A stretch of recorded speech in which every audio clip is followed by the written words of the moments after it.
dyan. May mga paraan dyan na mga ginagawa kay doctor.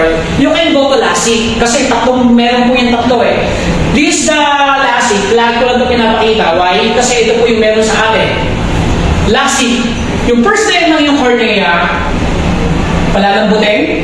Okay? Kapag napalambot na yan ng laser, then tutuklatin po yan. Kasi there are 6 layers sa ating cornea. I-adjust yan, i-aangat. Yung mas na nakaangat dito, kung nearsighted ka, yung mas na nakaangat dito, i-laser na yan para bumalik doon sa flat.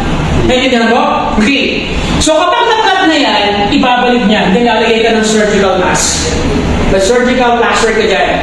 Bakit ka? Bakit ka? Para hindi pasukan ng bacteria. And then may ointment ka pa dyan pampatake. Kasi ito naman cornea, nag-ihal naman yan. Depende po yan sa sugat na nangyari. Sa hiwan nangyari, minsan 2 weeks, 3 weeks, 1 week, 1 month. Depende po yan. Nag-ihal naman yan. Nag-regenerate naman yan. Eh magkano naman to? Maghanda ka ng 80 to 160,000. Para to. Kung mayaman ka, kung may pera ka, pwede para sa ito. Okay? Pero kung gusto mo talaga, hindi mo alam yung mga alternative na pwedeng gawin mo o pwede mong itry, no, hindi mo alam mga inspect, maghahanap ka ng mas mura. Okay? Bibigyan ka ng advice. Punta ka sa Shinagawa. Okay? American. Diyan sa may near vision impairment. Okay? Sabi ng WHO, there's a categorize. May mga category kasi sila dito eh. Kapag ang grado mo is medyo mataas, no? Ito na. Sabi ng WHO, no? Kapag nag 20 over 200 ka, 20 over 400 ka, ang tawag dyan sa grado mo ay already severe. Kasi usually, kapag nahihilo ka na at parang pili mo lagi kang bangag, no? Magpapakonsult ka niyan eh. Tataas yung grado mo, tumaas na pala yung grado mo, iya eh. Nag-20 over 300 ka na, dati 150 lang to, yung kabila mo, 20 over 400 na. So medyo mataas na, papalta mo ngayon ng less. Okay, okay naman po yun, makakatulong siya eh, tama? So pero pag nag-over 2,500 na yan, 20 over 1,000 na yan, ang tawag dyan, extreme. Extreme na po yan. Pero, kapag tumaas pa yan ng 20 over 1,000 pataas, ang tawag dyan, ano? Near to total blind. Totoo naman. Kasi kapag makapal na yung salamin mo at mataas na yung grado mo, kapag tinanggal mo, halos hindi ka na makakita. Blurred na talaga yan. Ano tawag doon? Near to total blind. Okay? Kaya minsan nakakita ka na ba ng isang bata ang kapal ng salamin, no? Parang ang kapal ng lens, oh. Kasi hindi na ma-afford yung sobrang nipis eh. Magpapagawa ka ng super thin, no? Kung ang grado is 2,000 super thin, napakamahal naman. Di ba? Napakamahal. Okay? Alam niyo po dito sa NGI, kung kilala niyo si RJ Hona, no? Si RJ Hona ay sa mga testimony natin dito. So, ang diagnose sa kanya, meron siyang eye detachment, retinal eye detachment, namamagana yung talukat ng mata niya. Ang grado niya sa kanyang mata is 2,000. You can check out sa kanyang YouTube channel, no? Nasa YouTube channel ko rin yun. Okay? You can check out sa YouTube channel ko, DocJit TV, DOCJIT TV. Okay? Pakisubscribe na po, and then share, then likes. Okay po? Ayan. Okay? Nandun po lahat ng testimony, in-edit na natin doon sa DocJit TV. Ayan. Sa panahon natin ngayon, na pag-uusapan natin, ito na po. Ang kalaban ng ating mata, dahil sobrang dami ng gadget ngayon, no? Iba't iba, every month, ng mga cellphone company, pagandahan ng spec, pagandahan ng camera, iba't ibang taas ng iba't ibang taas ng spec, no? Mas mura. Ito, napakamahal, pero yung spec nandito sa kabila, puro 5G na lahat nilalabas nila.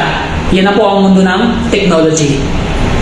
Itong mga taon to, ipapakita ko, number 1, artificial blue lights. Lahat ng mga cellphone, lahat ng mga gadget, kapag nag-produce ng ilaw yan, na may kasamang liwanag, naglalabas po yan ng artificial blue lights na ginawa ng tao.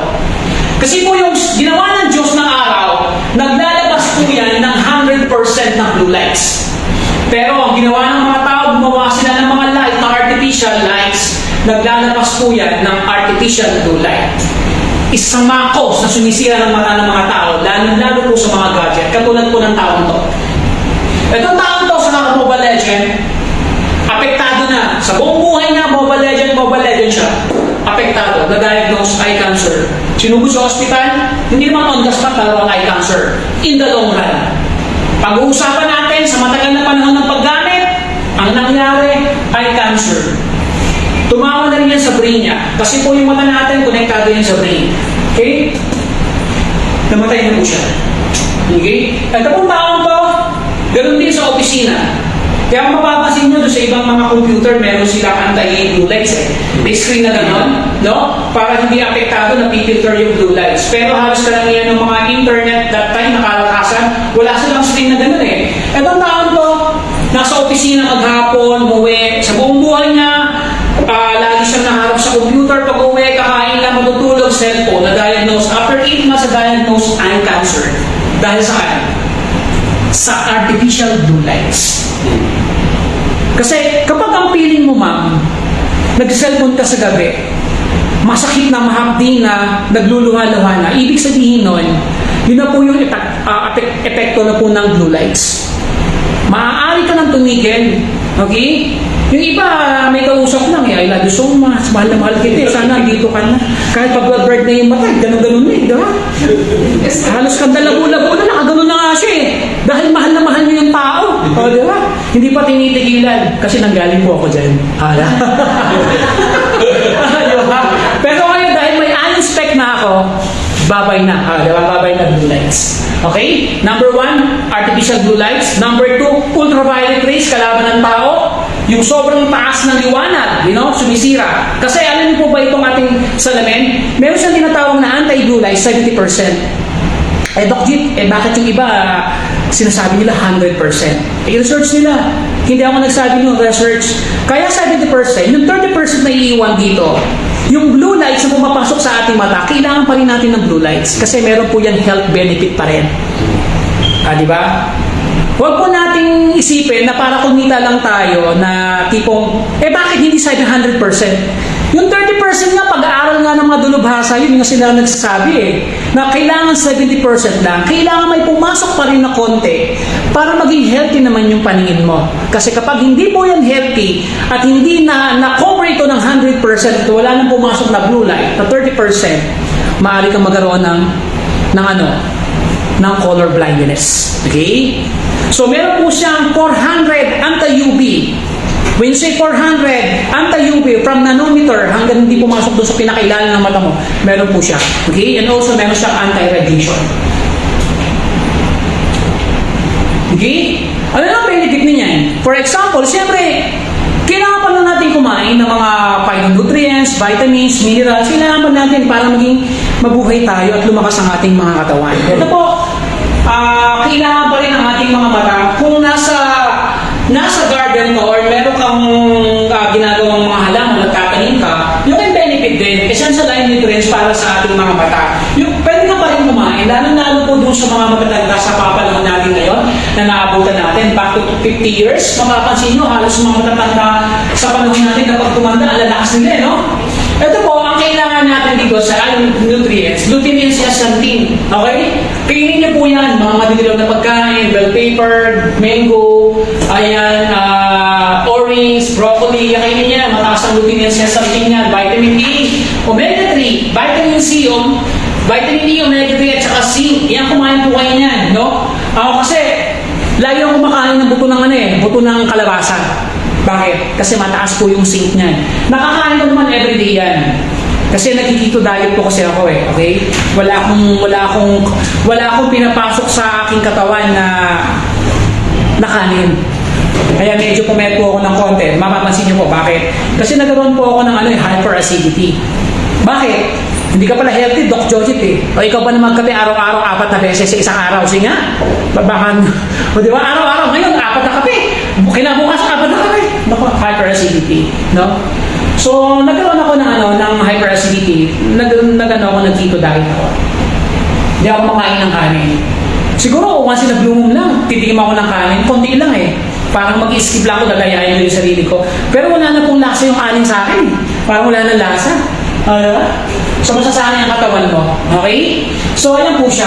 Para makaiwas ka sa glaucoma, sa katarata, sa color blindness, etc. Ayun mo lahat yan. Ginawa ng Diyos yan para sa ating mga mata.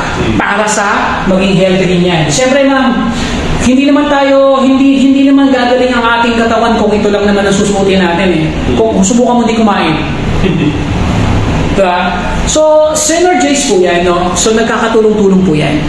Pero kung meron kang suot nito, more effective. Ayon sa'yo. Okay? Welcome po sa aming company, Mega Glory International. Okay? Mega Glory International, better vision. Kung mapapasin nyo yung logo ng ating MGI is mata. Okay? Kasi, target natin, ang flagship product natin is salamin. Okay? Ba't nagbebenta pala kayo ng salamin? Baka hulihin kayo ng mga okta. Hindi po. Dahil wala naman po siya grado. Kasi kung may grado to, naku, hindi ako pupunta dito. Bakit? Makukulong ka eh. Alam ba? Kung may grado siya. So parang normal lang siya. Binili mong salamin na kasabit sa mo, yun lang. Ganun, wala siyang grado. So pagkakaiba lang ito, kasi meron siyang technology yung ginamit. Okay? Ayan po. So welcome sa aming company, Mega Glory International. You can check out sa Facebook, MGI Testimony. Maglalabasan po lahat ng testimony. Yung mga nagdududa, yung mga tipong mga nanitira, okay lang po yan. Mabuhay kayo lahat. Okay, sana kumita. Sana kumita rin kayo ng katulad ng mga masisipag dito sa MGI. Okay, huwag kayo manira. Eh tayo naman, pinasabi lang natin katotohanan. Okay, kung may ganun talaga. Okay? We cannot please everybody. Okay? So, Mega Glory International Testimony Ligo. Ano nyo po nag-start kami ng 2018? Wala pong testimony. Nakatulad yung luwa yung mata, bumalik sa dati. Wala pong ganun eh. No? Kasi, I've been in 21 years sa food supplement. Ang tagal ko po sa food supplement. Grabe. Wala akong nakitang ganitong kabilis sa testimony. No? Yung isa lang na testimony ko, mapapakita ko yung testimony namin mamaya. Yung bata, coronal ulcer.